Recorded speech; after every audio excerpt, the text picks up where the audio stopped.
2020 ലോകകപ്പിന്റെ ഫൈനലിൽ India south ആഫ്രിക്കയെ നേരിട്ടുകൊണ്ടിരിക്കുകയാണ്. എന്തായാലും തുടക്കത്തിൽ ഇന്ത്യക്കൊന്ന് പതറേണ്ടി വന്നെങ്കിലും വിരാട് കോഹ്ലി കൃത്യമായ സമയത്ത് ഉചിതമായ ഇന്നിങ്സ് കാഴ്ചവെച്ചപ്പോൾ ഇന്ത്യക്ക് നല്ല സ്കോറിലേക്ക് പോകാൻ കഴിഞ്ഞു. ഒപ്പം അക്സർ പട്ടേലും ഒപ്പം തന്നെ ശിവൻ ദുബെയും കോഹ്ലിക്ക് പിന്തുണയുകയും ചെയ്തു. 177 റൺസ് വിജയലക്ഷ്യമാണ് ദക്ഷിണാഫ്രിക്കയ്ക്ക് മുന്നിൽ ഇന്ത്യ വച്ചതെങ്കിൽ മറുപടി ബാറ്റിംഗിന് ഇറങ്ങിയ ദക്ഷിണാഫ്രിക്കയ്ക്ക് ആദ്യം തന്നെ പ്രഹരമേൽപ്പിച്ചിരിക്കുന്നു അർഷദീപും ബുംറയും.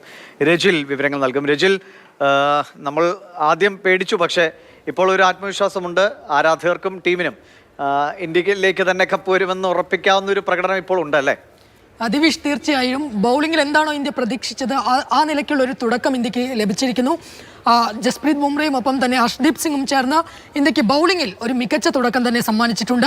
ഒരു മികച്ച കൂട്ടുകെട്ട് പടുത്തുയർത്താൻ ദക്ഷിണാഫ്രിക്കയ്ക്ക് തുടക്കത്തിൽ എന്തായാലും സാധിച്ചിട്ടില്ല.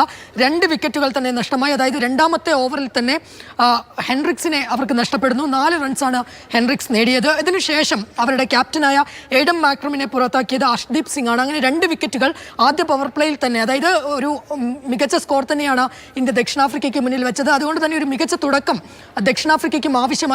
അതെന്തായാലും അവർക്ക് ലഭിച്ചിട്ടില്ല. ഇനി ഒരു വലിയ കൂട്ടുകെട്ട് ഉയർത്തിയില്ലെങ്കിൽ തുടക്കത്തിൽ എന്തായാലും ഇന്ത്യ നേരിട്ടതുപോലെയുള്ള ഒരു പ്രതിസന്ധി അവർക്കും മുന്നിൽ നിലവിലുണ്ട്. എന്തായാലും 177 റൺസാണ് ഇന്ത്യ അവർക്ക് മുന്നിൽ വിജയലക്ഷ്യമായി വെച്ചിരിക്കുന്നത്. വിരാട് കോഹ്ലിയുടെ തിരിച്ചുവരവിലൂടെ തന്നെയാണ് ഇന്ത്യ ഇത്രയും ഒരു മികച്ച സ്കോറിലേക്ക് ഇന്ത്യക്ക് എത്താൻ കഴിഞ്ഞത്. വലിയൊരു തകർച്ച തുടക്കത്തിൽ ഇന്ത്യ നേരിട്ടതാണ്. അതിനുശേഷമായിരുന്നു ഇന്ത്യയുടെ തിരിച്ചുവരവ്. 76 റൺസാണ് വിരാട് കോഹ്ലി നേടിയത്. ഈ ഇന്നിങ്സ് തന്നെയാണ് ഇന്ത്യൻ ഇന്നിങ്സിന് കരുത്തായി മാറിയത്. 177 എന്നത് പൊരുതാവുന്ന ഒരു സ്കോർ തന്നെയാണ്, മികച്ചൊരു സ്കോർ തന്നെയാണ്.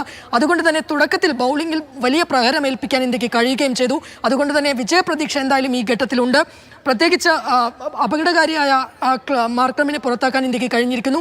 ഇനി ക്വിന്റൻ ഡി കോക്ക്, അദ്ദേഹമാണ് നിലവിൽ ക്രീസിലുള്ളത്. ഒപ്പം തന്നെ സ്റ്റബ്സും ഉണ്ട് ക്രീസിൽ.